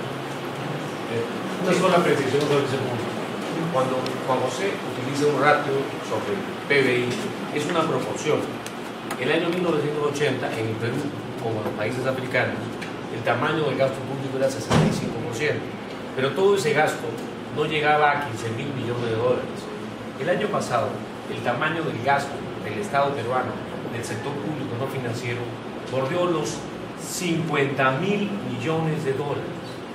¿Cómo tanta plata no alcanza para que haya policías, para que haya hospitales, para que haya universidades de primera, para que haya investigación? Pues simplemente, chicos, el Estado peruano es, políticamente hablando, un botín, donde no se despide a nadie, un profesor violador se queda, un juez corrupto se queda, donde no se cambia nada. Cualquier intento de inflar el tamaño del Estado para cubrir lo que los izquierdistas llaman el déficit del Estado es un fraude. El Estado podría ser de 100.000 millones de dólares, no de 50.000, que es demasiado para que el Perú siga creciendo.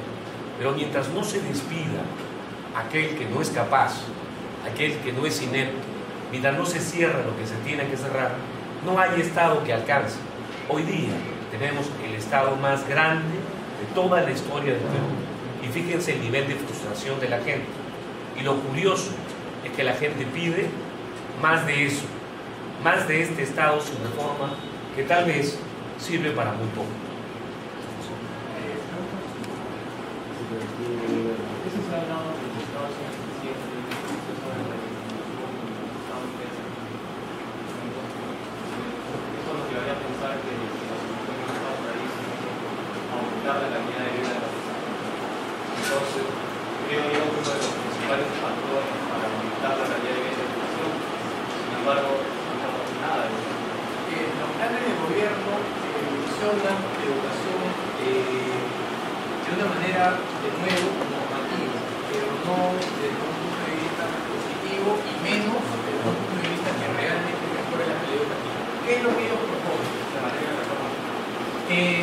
Ellos lo que proponen es, por ejemplo, ellos proponen mejorar los sueldos de los maestros, sin importar cómo lo usan. Durante el gobierno de Alejandro Toledo se aumentaron los sueldos de los profesores, no solo de los profesores, un 80%. Y durante ese mismo lapso creció la calidad educativa. Entonces, no es cierto que más sueldos significa necesariamente mejor calidad. Puede ser que sí, pero puede ser que no. En el caso del aumento del gobierno Toledo fue no. ellos creen que eso va a generar mejoras en la calidad. De nuevo, yo no soy adivino, no. ¿Ella qué propone? Ella propone medir la mejora educativa. No te dice cómo la va a medir tampoco. Te habla de mejorar los salarios y lamentablemente no te alinea una cosa a la otra, por lo cual ella te dice, yo voy a aumentar salarios, pero voy a medir la calidad. No te dice cómo. Ahora, el problema educativo en el Perú es mucho más complejo de lo que uno puede creer. Dicho sea de paso, la educación no es la panacea, pero doy una mala noticia. No hay ejercicios o relaciones importantes entre mejora de la calidad y crecimiento económico en el corto plazo. La educación no es un factor de oferta, es un factor de demanda. En el Perú podemos mañana traer 1000 PhDs de Harvard, Stanford, invertir todo el PBI peruano en educación. Traemos a 100 PhDs y en 4 o 5 años tenemos 1000 PhDs peruanos y en 5 años después tenemos 100.000 PhDs caminando. Y en 10 años, ¿quién nos va a demandar? O sea, la educación, tú te educas de acuerdo a tu expectativa futura de ingresos, de acuerdo a lo que te costó educar. Nadie va a seguir una educación si no pretende ingresos mayores a lo que le está costando su educación. Es sencillamente ilógico. Entonces, ¿cuál es el problema central para mí de la baja calidad educativa, ¿no? En primer lugar, tiene que ver con los incentivos que reciben las escuelas públicas de las escuelas privadas. Cuando uno analiza los resultados de calidad educativa privada versus pública, la diferencia es abismal. Cuando hablo de abismal, yo he estado en colegios privados en Los Olivos, porque cuando hablo de colegios privados, no estoy hablando de colegios específicos de Flores, estoy hablando de colegios en Carrillos, en Olivianos, en Olivos. Solo para que tengan una idea, en la UGEL 04, la unidad de gestión educativa de Lima, que agrupa Comas, San Juan del Lurigancho, Los Olivos e Independencia, hay, creo que son 590 colegios públicos y algo así como 1050 colegios privados. O sea, la educación privada está masivamente arrinconando a la escuela pública, y eso tiene que ver con una sencilla razón. La calidad educativa en Perú desde el siglo XXIII, siglo XXIV, el último foro mundial. Esto lo saben los padres en las zonas más pobres del mundo, lo saben. ¿Y cómo sé que lo saben? Por esto. Porque prefieren gastar 180 soles, que es lo que cuesta un colegio privado en Los Olivos, para que su hijo entre a una universidad. Yo visité un colegio en Los Olivos, de ahí es donde he sacado la mayor cantidad de información que tengo a la hora de preparar la educación, es el colegio Manuel Escorza, si alguien podría revisar. La última promoción, la del año pasado, graduaron 42 chicos del colegio. 39 ingresaron a la universidad. 39 de 42, el colegio privado en Los Olivos. Las dos hijas de la dueña del colegio no solo ingresaron a la de Lima, sino se han graduado el año pasado, una con un promedio de 18 y la otra con un promedio de 16,5 de ingeniería industrial. La educación, la calidad educativa de ese colegio no es especialmente mala. Dicho sea de paso, todos los alumnos que estudian inglés se gradúan con inglés, un examen de inglés nacional. Un colegio privado en Los Olivos. Me dieron un examen de 4º grado y me dio miedo a hacerlo a mí, porque veía el nivel que este colegio estaba entrenando y tenía miedo de encontrar una carrera universitaria. Entonces, no es que bajos ingresos significa mala educación. El sector público tiene incentivos nocivos para la educación, y eso está basado básicamente en cuánto invierten en capital humano. Voy a ver unas cifras. Mientras que en el colegio privado, el 63% del presupuesto de este colegio, Manuel Escorza, iba hacia los profesores, que en el colegio público, sin información del Ministerio de Educación, solo va el 47%. Mientras que en el colegio privado hay 11 alumnos por cada docente, en el colegio público hay 25 alumnos por cada docente. En el colegio privado no hay sindicalización, en el colegio público hay sindicalización. La infraestructura del colegio público es más grande, pero es menos dotada de tecnología. En el colegio Manuel Escorza tenían televisión, DVD, pizarras acrílicas, todas las clases, y un laboratorio de comunicación en el quinto piso. La organización era mucho más eficiente en el colegio privado. Básicamente a la hora de operar en el colegio privado, el dueño puede despedir, en el colegio público no se puede despedir, entonces los profesores llaman a la gana, se llaman a la gana. Y la currícula, aunque no lo crean, es la misma. Pues yo pensé que ese era el kit. Yo dije, con estos campos son privados para mejorar la calidad educativa y tener más demanda por cursos, eso pasa siendo una currícula que es mucho mejor que la estatal. Usan exactamente la misma currícula con algunos ad-hoc, ¿no? Laboratorio de computación, inglés y otras cuantas cositas. Pero las clases eran lamentablemente, o sea, si uno compara colegios públicos, por ejemplo, comparan la clase y la colegio público es gigantesca, ¿no? O sea, con grandes mesas, todo, claro, pizarra de pizarra y cornisa y no hay nada, pero en estos colegios de educación es un espacio muy reducido, o sea, la infraestructura, uno la ve y puede decir que esto es una infraestructura mediocre, pero lo que me interesa no es si el chico está cómodo en el sí o no, sino pues, puede ingresar a una universidad y no solo ingresar, sino graduarse con un nivel de 18 horas. Ya saben por qué las carpetas de la universidad son. ¿Alguna otra pregunta? Una última pregunta, por favor. Gracias.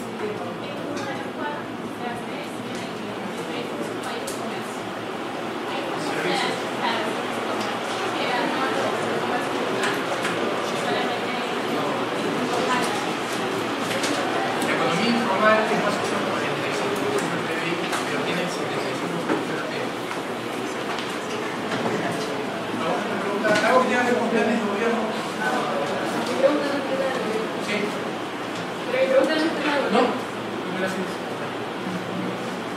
Yo creo que lo que Toledo tanto se capta del tema de educación se destinó en mayor parte al gasto público en su periodo. E incluso había muchos profesores que tenían que seguir buscando un segundo empleo porque no les alcanzaba con lo que ganaban. Y aparte que la capacitación que tenían los profesores era insuficiente porque los alumnos no lograban comprender los programas de los CAA y otros programas que no se implementaban en los colegios estatales. Por otro lado, también pienso que la educación no debe ser un plan, no debe tener dentro de un plan de gobierno de 5 años. O sea, es algo que va a funcionar dentro de 2 generaciones o 3 generaciones más, porque hay una mentalidad que hay que cambiar en esa gente antes de que se pueda, ¿no? O sea, se pueda hacer algo así.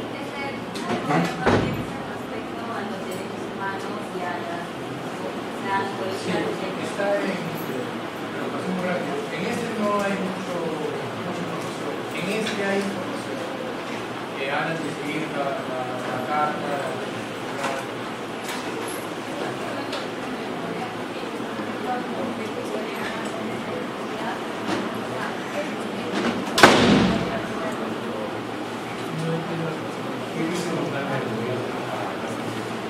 Nada. O sea, con este vas a perder ninguna duda. No es un tema ideológico, es un tema. No hablan de competitividad. O sea, no te hablan de competitividad. Sí sé que si tú miras qué necesita para competir, que es mayor productividad, PDF, material exacto, este socava eso. Ellos no hablan de eso.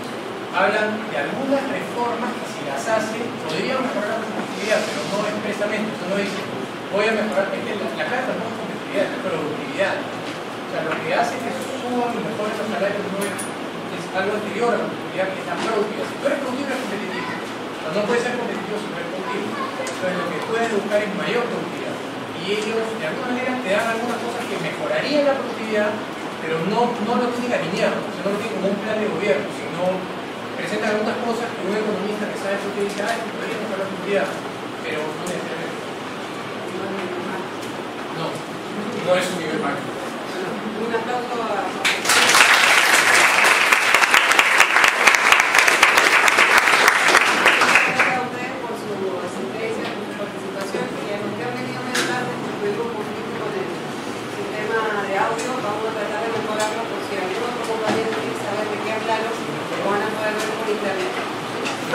Muchas gracias.